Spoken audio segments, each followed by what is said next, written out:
Assalamualaikum dan salam hormat. Saya Abang Muazli Abang Abdul Samad bersama anda dalam Berita Pagi Sarawak edisi Isnin 13 Disember.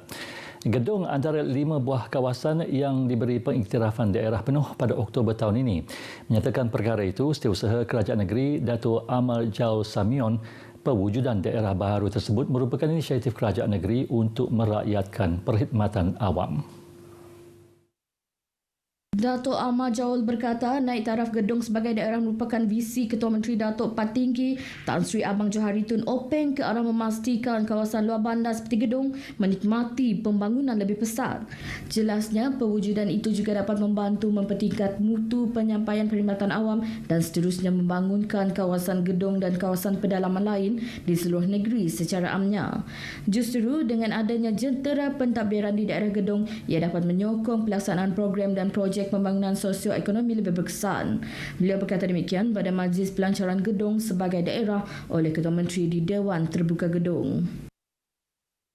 Sementara itu, Tan Sri Anwar Musa memberitahu Kementerian Komunikasi dan Multimedia Malaysia bersedia membantu Kerajaan Sarawak terutama di kawasan gedung dalam meningkatkan prasarana perkhidmatan jalur lebar yang berkualiti tinggi. Langkah ini sejajar dengan penaik tarafan gedung sebagai sebuah daerah dan sebagai pusat pembangunan satelit yang memerlukan perkhidmatan internet yang lebih baik bagi manfaat rakyat setempat. Jelasnya, pihak kementerian akan memastikan agenda tersebut akan direalisasikan dalam masa terdekat menerusi perancangan yang spesifik selain perkara yang boleh dilaksanakan di kawasan gedung. Jadi kerajaan pusat mengalu-alukan saranan itu dan kementerian saya akan memastikan agenda yang diilhamkan oleh Yang Amat Berhormat Ketua Menteri akan direalisasikan dalam masa yang terdekat. Saya bersedia untuk menyusuli dengan perancangan-perancangan yang spesifik tentang perkara-perkara yang boleh kita lakukan di gedung. Tan Sri Anwar Musa ditemui pemberita selepas program Sembang Warung Anjuran Jabatan Penerangan Malaysia Sarawak di Anjung Usahawan Gedung di Gedung. Turut diadakan penyerahan watikah penubuhan komuniti keluarga Malaysia dan pakej remaja keluarga Malaysia. Terdahulu, beliau turut merasmikan Pusat Ekonomi Digital Keluarga Malaysia Gedung. N72 Senadin akan terus ditransformasikan dengan pelbagai kemudahan infrastruktur. Penyandang kerusi Tun Senadin, Datuk Seri Lee Kim Shin, bangga dengan pembangunan di kawasan yang dulunya hutan paya, bakau dan tanah gambut itu. Bercakap dalam sidang media berhubung perancangan 5 tahun dari 2022 hingga 2027 di Miri, Datuk Seri Lee Kim Shin menegaskan kejayaan transformasi Senadin merupakan satu usaha keras kerjasama dan kepercayaan warga Senadin sendiri. Rancangan pembangunan pesat itu merangkumi pembangunan infrastruktur, perumahan dan rekreasi, tempatan banjir, pembetungan, pelancongan agama dan kebajikan serta pendidikan dan latihan teknikal. Antara intipati perancangan beliau adalah meneruskan dan meluaskan program tambang bas ringgit, membina tempat-tempat khas penghentian lori dan menaik taraf klinik komuniti desa. Senadin akan terus bertumbuh, bertambah maju dan lebih banyak penggunaan akan diadakan di Senadin. Rancangan ini dapat dilaksanakan. Beliau menambah turut dirancang adalah projek tempatan banjir dan program pembaikan rumah untuk golongan miskin tegar. Kestabilan politik itu yang dimahukan penduduk di luar bandar bagi memastikan segala pembangunan dapat diteruskan di kawasan kampung. Ini kerana perhatian yang diberikan membuka banyak peluang, terutama peluang pekerjaan. Di Berkenur, para penduduk mengakui dahulu laluan ke kampung sukar dilawati kerana akses perhubungan yang terhad. Kini tidak lagi apabila ia turut memberi rezeki kepada mereka untuk berniaga. Dengan jaringan jalan raya, penduduk dapat memendekkan masa perjalanan ke Bandar Raya Miri. Untuk itu, mereka mengharapkan bakal wakil rakyat dapat meneruskan usaha yang sama.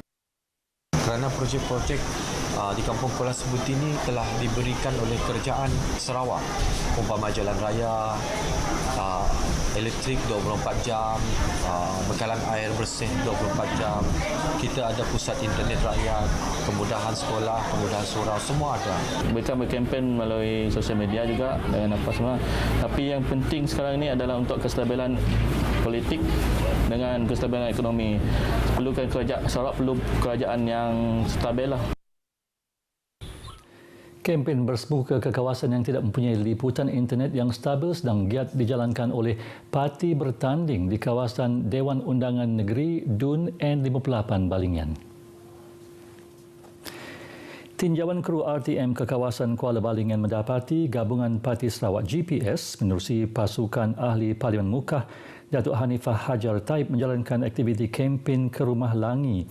Dengan hanya melibatkan penduduk rumah panjang berkenaan, sesi kempen dijalankan di Ruai Rumah Panjang. Manakala di Setuan Besar, Presiden Parti Keadilan Rakyat PKR, Datuk Seri Anwar Ibrahim bersama calon PKR DUN N58 Balingian, Abdul Jalil Bujang dan calon PKR DUN N57 Telian, Arwin Lim Abdullah mengadakan pertemuan singkat bersama penduduk di Rumah Jabeng. Terdahulu, Datuk Seri Anwar Ibrahim mengadakan kempen di sekitar Bandar Mukah sebelum singgah di Pekan Kecil Balingian. DUN Balingian antara kawasan DUN yang dibenarkan sesi kempen bersemuka dengan SOP ditetapkan ekoran capaian internet yang rendah di kawasan tersebut. Sementara itu, berkempen secara bersemuka bukan untuk meraih simpati undi daripada masyarakat, namun di sebaliknya adalah bagi mengenal pasti secara terus masalah yang dihadapi oleh penduduk, terutama yang tinggal di kawasan pedalaman. Itu dinyatakan sendiri oleh calon dari GPS bagi DUN N79 Bukit Kota, Datuk Dr. Abdul Rahman Ismail, semasa hadir berkempen secara bersemuka di Kampung Mengatai dan Kampung Ulak Limbang. Ujar beliau lagi, untuk Kampung Mengatai pihak kerajaan negeri telah memperuntukkan sebanyak RM150,000 bagi pembinaan Dewan Kampung itu, termasuk menaik taraf jalan raya utama dan jalan kampung. Manakala bagi Kampung Ulak, kerajaan negeri akan menambah lebih banyak lagi pembangunan dan kemudahan infrastruktur di kampung tersebut seperti dewan dan taman permainan. Pada masa sama, beliau berharap agar 3 calon lain yang turut bertanding di DUN berkenaan, iaitu calon PSB, PBK dan calon bebas bersaing secara sihat dalam pilihan raya ini. Sebanyak 7,483 pemeriksaan harian telah dibuat di seluruh negara bagi skim Harga Maksimum Keluarga Malaysia SHMKM. Pengarah Penguatkuasa Bahagian Penguatkuasa KPDNHEP Azman Adam berkata, setakat ini 15 kes berkaitan kesalahan di bawah skim tersebut telah diambil tindakan. Jelasnya, tindakan itu diambil ke atas pemborong kerana telah membekalkan ayam kepada pihak peruncit melebihi harga kawalan. Walau bagaimanapun, KPDNHEP berpuas hati dengan pematuhan oleh peniaga kerana sejak dilaksanakan, hanya 3 aduan berkaitan harga mahal telah diterima. Beliau ditemui selepas meninjau Pasar Minggu Medan Niaga Satok di Kuching. Skim tersebut berkuat kuasa sejak 7 Disember lalu membabitkan kawalan harga ke atas item tertentu seperti ayam, telur ayam dan beberapa jenis sayur-sayuran. Tambahnya lagi, KPDNHEP turut melaksanakan beberapa operasi termasuk operasi pasar dan operasi menu bagi mengawal kedudukan 687 item pilihan pengguna sekaligus memantau harga makanan sedia dimasak. Dalam perkembangan berlainan, tiada aduan diterima berkaitan kit ujian pantas RTK antigen COVID-19 secara kendiri tiruan diterima setakat ini. Dalam sidang media di Kuching, Pengarah Penguatkuasa Bahagian Penguatkuasa Kementerian Perdagangan Dalam Negeri dan Hal Ehwal Pengguna KPDNHEP Azman Adam juga memaklumkan bekalan kit tersebut juga mencukupi bagi menampung permintaan pasaran.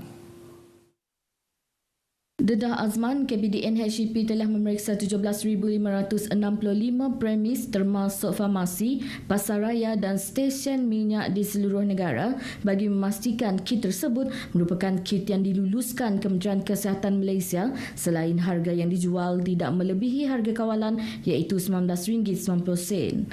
Tambahnya, dengan ada persaingan antara pembekal dan kawalan harga dari KPDNHEP, pengguna tidak perlu bimbang dengan harga kit itu kerana terdapat juga penjual yang menjual kit tersebut murah dari harga kawalan sehingga mencecah RM4 seunit.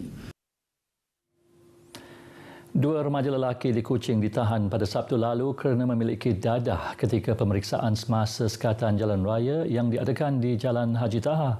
Dalam satu kenyataan, Ketua Polis Daerah Kuching ACP Ashmon Bajah berkata kedua-dua remaja berkenaan berumur 16 dan 17 tahun. Polis menjumpai satu bungkusan paket plastik lutsina mengandungi dedaun kering disyaki dadah jenis ganja di dalam regala salah seorang suspek. Dadah tersebut dianggarkan seberat 21.56 gram. Beliau memberitahu kedua-dua suspek ditangkap di bawah Seksyen 39A Kurungan 1 Akta Dadah Berbahaya 1952. Ujian saringan awal dadah mendapati 2 remaja terbabit positif dadah jenis amfetamin namun tiada rekod lampau berkaitan dadah. Sekian berita pagi Sarawak edisi 13 Disember. Terus patuh SOP bagi mengurang risiko penularan virus COVID-19 dengan sentiasa memakai pelitup muka dan jaga jarak fizikal meskipun dalam tempoh kempen PRU Dun Sarawak. #KamiMilih. Yang sahih di berita RTM. Assalamualaikum.